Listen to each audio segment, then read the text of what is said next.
Hello, everyone. It's Robin again. So, this segment, we are going to talk about stress cycling, and stress emotional regulation. So, I'm very pleased to have you here joining me again. So, let's get started. The first thing that we are going to talk a wee bit about is the idea about stress as part of our biology. So, the reality is the very important work that you have been undertaking in this last little while as we've been navigating COVID and all of the different challenges, not just COVID, really, when we think about it, there's been a needed racial reckoning that's unfolding. There's other stressors at play. Because of the global health pandemic, we're seeing stressors in levels that we haven't seen in a very long time. Perhaps your stress looks like work. Perhaps your stress is navigating remote learning or supporting little ones through a global pandemic. Or maybe you're worried about elder care and people that you love, how they're navigating the current circumstances. Or maybe there's a lot of isolation. Maybe it's you've been by yourself, or on the other side of it, it could be the idea that there's just been so much information and misinformation about different types of frontline workers and the supports. There's a lot of things out there that are causing people deep stress. And one of the things that I've observed in my work is that not only are people experiencing stress, they're experiencing deep fatigue. And I'm talking about like bone tired, brain tired, like really, really deep in your core, you've gone beyond what was probably reasonable or sustainable. So I want to talk to you today about what does it look like to be able to navigate stress wisely. And I want to acknowledge that I know you already do the very good work here. You have tools and resources and strategies that you're already probably putting in place. So this, I want you to think as something that's an extra way to think about it, or a new way to think about it that might help carry the load. Now, to get us started, I really love this quote by C.S. Lewis. And C.S. Lewis, a lot of folks know him as the person who wrote The Lion, the Witch, and the Wardrobe, but he also wrote about the human condition. He wrote a brilliant book on grief, if you're curious. But one of the things that C.S. Lewis wrote about, and was this one quote where he said, "It's not the load that's going to break you down, it's the way you carry it." So this is what I want us to think about today. We know stress is inevitable. We know right now we're in a heightened season of stress, but how can we stress wisely? And is there such a thing as stressing wisely? And I can share with you, based on the research, yes, there is a way to stress wisely. And a lot of the ideas that we're going to talk about in this segment come from the work of the amazing Dr. Kelly McGonigal. She wrote an amazing book on the upside of stress, and she really was this person who really changed our thinking about stress. So I really want to acknowledge her good work because she's contributing to this work today. Now, to get us started, first of all, I think we need to define stress because we know it sort of, but we don't necessarily always understand the full picture. And the best way I have come upon sharing this idea of stress with my students at the university, but also persons that I work with in lots of different backgrounds, is to use this image. This is called the Yerkes-Dodson Human Performance Stress Curve. And this theory isn't new. It's actually been around since like 1908. But what this does, it talks about the relationship between stress and performance. And in our case, that performance being resiliency, right? So what this does is it demonstrates that how our body experiences stress is going to create a level of behaviors. So we're all on the same page. When we think about stress, stress is cortisol. It is cortisol with a dash of adrenaline going through your bloodstream.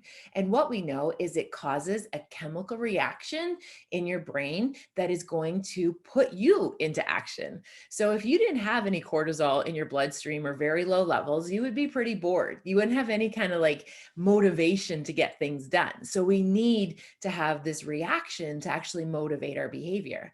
Now, as your stress levels start to rise, which could be because of responsibilities or deadlines or areas where you're accountable, as your stress levels will start to rise, we're going to see an improvement in human performance, which means you get better at your job. You get better at your life. We know that the symptoms that we see here when you're in the zone that we call optimal performance is that you have good focus, you have good energy, you have good clarity in terms of what the key deliverables are for you.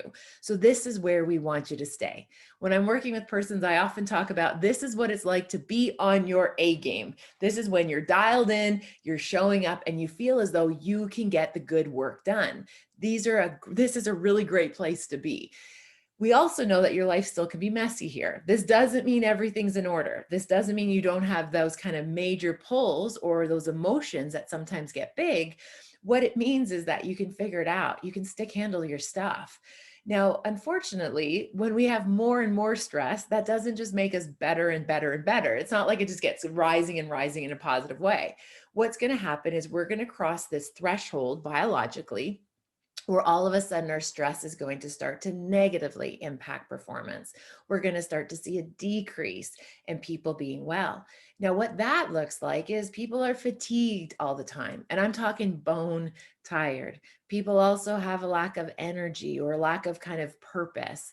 I also see people here will start to run into some health issues, and this is what leads to burnout. It's just when you have nothing left in your tank anymore. It's when you've basically like you have gone beyond what your body can handle, and your body just starts slowly shutting down. You lose interest in the things that you once cared about. You lose motivation to be of service to others. This is where our body really goes and starts to retract. We pull away from loved ones. We pull away from things that we loved.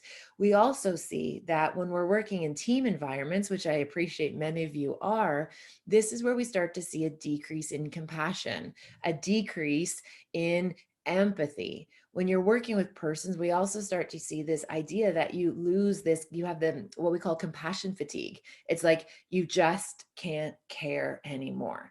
And that's what happens in the kind of the work environment. And when that comes home with us, that means we just have nothing left for the people who are counting on us. It's hard to find that motivation. We just feel like we're kind of stuck. Now, it's completely normal that we visit what we call this stage of distress, especially when we're navigating a global health pandemic. It is totally normal. You're going to visit here. But the key is that we don't want you to get stuck here. We don't want you to be here for longer than you need to. And as I said at the beginning, Dr. McGonigal has shined some light on some really good approaches on how we can move you forward. So the first way, there's three actually. The first way that we can actually help you if you're feeling stuck with those really big emotions and that real sense of this is too much, it's actually to get you in motion. Now, I appreciate when you're exhausted, the last thing you feel like doing is going for a walk. But what we know is the body comes pre-equipped and where it can start to release different hormones while we do certain activities. So for example, when you start walking, it's going to start to release your endorphins. It's going to support your serotonin. It's going to help with your dopamine. So going out for walks is a wonderful way just to like build that routine to help manage that big level of cortisol. Now, I have seen in our culture that we have a very fractured relationship with this thing called exercise. I see people use it as self-punishment. I see people use it as social comparison. And I even see people use it for food correction. That is not the point of movement that I'm talking about. I'm talking about like stretching, getting outside every day for a consistent walk. Those are going to be the ways that we can start to build routine to help navigate the cortisol, which is too high if we're in distress. Now, the second way our bodies can get rid of that cortisol very quickly is through crying. Now, it's a very particular cry. It's this like red, blotchy cry where you get like super slobbery and it's just so messy. It's also a glorious way to recalibrate your system quickly. So if you feel as though there's lots of tears and it's, you're just having a hard time with that, it's so much better just to let those flow. What we know is that is stress behavior. That's not misbehavior. That's stress behavior. And when you're feeling that build up, it's a way that your body can have a cathartic release. So there's nothing wrong with that. If anything, embrace it. Now, the third and the final way that we see people can break down that built up cortisol is through eating carbohydrates. We eat all of the yummy things, and this actually feeds us in two different ways. One, we actually know that the carbohydrates break down cortisol, which explains why at the end of the day, we feel so drawn to those cookies and crackers, or you want to curl up with white bread because it will metabolize that built up cortisol. We also know that it's soothing. There's comfort in food. There's a way that we can find that kind of nourishment. It actually releases some oxytocin, that sense of fondness when you enjoy some of your favorite foods. Now, in our culture, again, there's a lot of misinformation about carbohydrates. Carbohydrates are not the enemy. Carbohydrates are not things that we should be cutting out. Your body needs nutrient dense foods from all of the different food groups. And what's so interesting, some of the best research that demonstrates breaking down cortisol is actually dark chocolate. A little bit of dark chocolate is a pretty quick way to re-regulate. So again, not using all of these rules out there that we've come upon that actually are creating more barriers and more stressors for us. Your body knows how to heal itself. It knows what it needs. Being able to go for a walk, getting some fresh air, it's so important. Being able to cry, being able to use our biology as a way of recalibrating. And again, using nutrition not as a way of punishing us or any type of rules or policing. What nutrition is it's feeding us, not just our physical bodies, but also our emotional bodies as well. Now, when we think about all of these different ways that we kind of recalibrate and re-regulate, the goal is that we learn how to do emotional regulation. And that doesn't mean we don't have bad days or big emotions. It means when we start to shift from that period of stress into distress, we know how to look after ourselves. And that is the key for stressing wisely. Know what your tells are. What does it look like for you when you're starting to shift? When all of a sudden the stress is getting too much, your body's going to start to give you signs. So what we usually see are things like errors start to increase, or we lose motivation. Personally, I also start forgetting things. I get a little bit clumsy even when I'm starting to get really stressed, or I just feel big waves of overwhelm where all of this just seems too much. So again, tapping into your own knowledge about what does it look like for you when you're shifting from stress, where we want to be, because that's your A game. That's where you're going to get stuff done, to what does it look like when you've had too much, and being able to do early detection is an important skill to develop. Now, what we're hoping to achieve when we think about stressing wisely is this idea, again, emotional regulation. Now, if we look at Gilbert's work on emotional regulation, he proposed that we have these three circles, so to speak. This is a simplified way of looking at emotional regulation, but I think it's very effective. Now, the first circle is this idea of your drive system. This is a system that like fires you up, it gets things done, task-oriented, task completion, you doing your job. This pretty much is your drive system.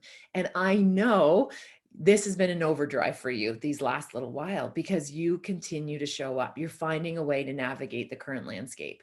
Now, the other system that's been on overdrive, so to speak, is this circle called your threat system. Now, your threat system, you came pre-wired with it. It's your biology's alarm clock, and it's your biology's fire alarm. It is what tells you like, this matters, give this attention. This is what keeps us safe. We need to have a solid threat system to be able to sense danger. Now, for some of us, this threat system has been overactive and hasn't had a break really since last March of 2020, when all of a sudden in Canada, we started to experience COVID in a significant way. So this fire alarm's been ringing in your head and your heart for almost a year. That is going to come at a cost. So we have to find a way to relax our threat system. Even though there's still danger and the threats are still real, we need to find a way to keep it in perspective, because again, perspective matters to our resiliency. So the third circle that we can use to help find this balance is what we call our soothing system. Now, your soothing system is that part of your brain that says, you're going to be okay. We will make it. Now that system hasn't been used as often as we probably needed it to be used, but each and every one of us come pre-equipped with a capacity to self-soothe. Now, the easiest way to access your soothing system is through your breath, that deep inhalation in And that nice, slow exhalation out is a way to send a cue to your brain that you are safe, that you will be okay. Now, what we know is like 3 good breaths is enough to send the cues to your brain that you're safe, and it can help quiet your nervous system. Your nervous system is like this open nerve that we have to look after. We have to make sure we recalibrate. Now, if you like ideas or visualization activities to help remember breath work, there are so many of them out there. There's so many that you can totally check out. If you even just look up different types of breathing techniques, there's so many different ways you can do this. One of my personal favorites is something that's called birthday cake breathing. So if you notice things are getting a little out of hand and you're just feeling a little bit worked up, what you can do is you do this deep inhalation in, and then you slowly let out your breath and imagine blowing out your birthday candles. So visualize your birthday cake, all of those candles. And I want you to do that inhalation in, and then I want you to blow out your birthday candles. Now, in full disclosure, I was doing birthday cake breathing just a wee while ago because I was feeling pretty worked up. And we have 3 teenagers, and our youngest teenager just happened to walk by as I was doing my birthday cake breath. And he stopped me and he's like, "Mom, you're doing birthday cake breathing." And I said, "Yes, Jax, I'm feeling really anxious. I'm feeling really frazzled." And he watched me do my birthday cake breathing. And then he started to laugh. And I said, "Jax, what are you laughing about?" And he said to me, he's like, "Mom, you have so many candles on that birthday cake of yours." He's like, "You legitimately have no chill." And in all disclosure, I think that was the truest thing that was said that day. Jax was right. Somehow, since last March, I lost my chill. I lost that way of just taking off that pressure on my nervous system. So, the lovely thing about emotional regulation is the fact that they're practices. We don't have to be perfect. So, the goal is to be present, not perfect. Take the time that you need to recalibrate, because if you are dysregulated, you will not be able to support someone else who is dysregulated. We need to model this. And if you want to be of service to others, put in the effort and that little bit of discipline to regulate. Know yourself well enough how I regulate. So then that way, when a person is dysregulated around you, it doesn't pull you in. So that's what we think about stress. One way to think about it. And I look forward to talking to you next about this thing called life with work balance, because that could be stress inducing. So thank you, merci. I'll see you shortly. Bye for now.